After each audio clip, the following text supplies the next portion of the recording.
Salut, tu me connais sûrement pas, donc je m'appelle Martin. Et il y a 6 ans de ça, j'avais une vie qui était parfaite. J'étais en bonne santé, je pouvais marcher comme je le voulais. J'étais en forme, je faisais du sport tous les jours. J'étais content, tout allait bien dans ma vie, jusqu'au moment où ma vie a complètement basculé. Depuis petit, je faisais du motocross en compétition et j'ai même fait des compétitions du championnat de France. Tout allait bien, j'étais très bon dans ce que je faisais, j'avais vraiment un avenir, une carrière dans ce milieu-là, jusqu'à ce jour-là. Après être tombé, je me suis retrouvé à finir à l'hôpital et je pense sincèrement que ce jour-là, Dieu était avec moi. Et ce que je dis, je le pense réellement, étant donné que quand je suis tombé, j'ai eu une semi-paralysie pendant 1 minute 30.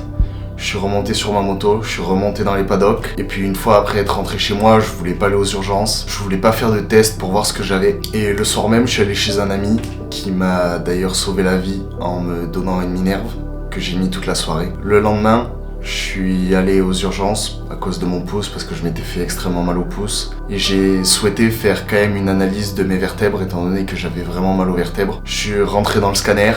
Il y avait une personne à côté de moi. Quand je suis ressorti de ce scanner, il y en avait 10. Et c'est à ce moment-là où j'ai appris que je m'étais cassé 2 vertèbres, la C5 et la C6, que mes disques entre les vertèbres étaient inexistants. Ils étaient complètement détruits, on n'avait plus la trace du tout de mes disques, et que j'étais à 3 micromètres de la tétraplégie. Autrement dit, même ta tête ne bouge plus.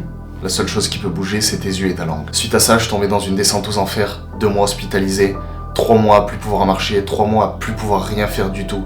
Je pouvais même plus aller à l'école, je faisais rien de ma vie. Et une fois que j'ai été rétabli, que je pouvais de nouveau marcher, j'étais dans la période la plus horrible de ma vie. J'ai commencé à sortir, à boire de l'alcool, à fumer, à faire toutes ces choses-là qui étaient inutiles. Je suis passé d'une vie où j'étais extrêmement heureux à une vie qui était médiocre, où chaque jour je régressais. Chaque jour je creusais petit à petit ma tombe tout seul. J'allais en soirée, je buvais de l'alcool, je faisais n'importe quoi. Je suis passé de ce mec qui était skinny, mais qui était sec, qui faisait attention à lui, à un mec qui est devenu gros et gras. Je faisais rien pour améliorer la chose, je faisais rien du tout pour améliorer la situation. Et un jour j'ai eu un déclic. J'ai eu un déclic quand je me suis rendu compte en fait que la vie c'était pas ça. La vie c'est pas de s'enterrer tout seul tous les jours. La vie c'est de s'élever. C'est de devenir 1% meilleur chaque jour. Alors que moi, ce que je faisais, c'est que je devenais 1% moins bien chaque jour. Et puis la période du Covid arrive. Et à ce moment-là, je vois qu'il y a beaucoup de business qui se lancent. Je commence à tomber dans ce truc des réseaux sociaux où je vois beaucoup de personnes qui font des business.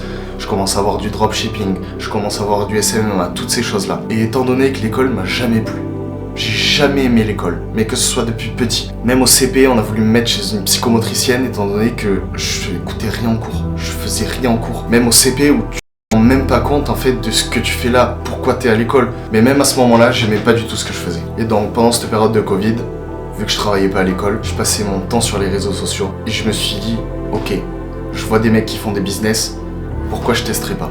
Et c'est à ce moment-là où j'ai commencé à me lancer dans l'entrepreneuriat. 1 an et demi après avoir frôlé la mort. Après 1 an et demi de destruction complète. Après 1 an et demi de malbouffe, à vivre dans un corps qui est absolument pas sain, à pas faire de sport, à faire que boire, à faire que des soirées. J'ai décidé de me reprendre en main totalement. Et puis c'est à ce moment-là où j'ai lancé mon premier business, qui était un site de dropshipping de drones. Je vais vous la faire court, ça a absolument pas fonctionné. Mais j'ai persévéré, j'ai fait plusieurs shops, j'ai testé plusieurs choses, jusqu'au moment où j'ai réussi à avoir une vente par jour. J'étais ultra content.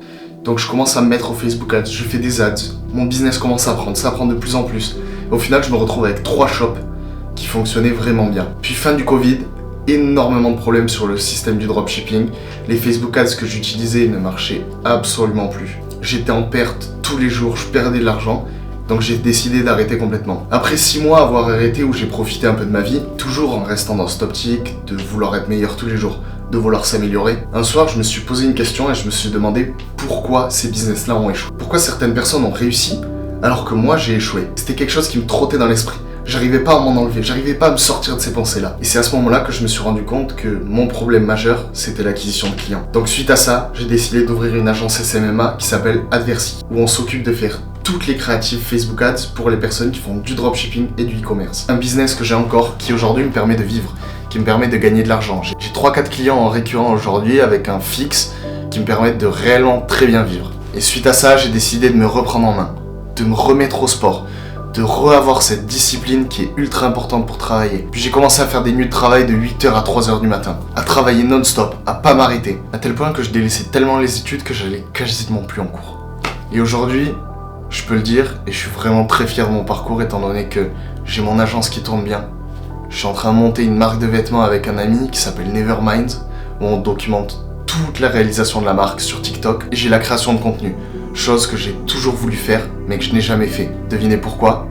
La peur des autres. À 15 ans, quand je faisais de la moto, j'ai toujours rêvé de faire des vlogs, j'ai toujours rêvé de me montrer, de faire des vidéos YouTube, de faire des vlogs, de partager un peu ma vie, de partager toutes mes pensées. Mais je l'ai jamais fait à cause du regard des autres. Et aujourd'hui, c'est une barrière que j'ai franchie. Et ce qui me fait plaisir, c'est d'avoir des messages tous les jours de personnes qui me disent que ce que je dis, ça les aide, qu'ils ont réussi à se reprendre en main grâce à ce que je leur dis. Donc aujourd'hui, je fais cette vidéo, mais sache que c'est que le début du parcours. On vient à peine de commencer, c'est que le début. Mon but, c'est dans 10 ans de continuer.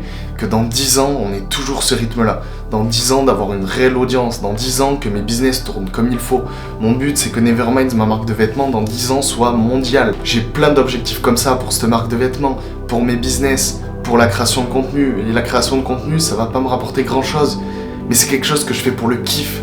C'est quelque chose qui m'anime tous les jours de faire de la création de contenu. Cette vidéo a été dure à faire étant donné que j'ai dévoilé toute ma vie, surtout énormément de choses négatives. Il y a des choses positives qui m'ont permis de remonter, mais malheureusement c'est comme ça. Il faut des échecs pour pouvoir avancer.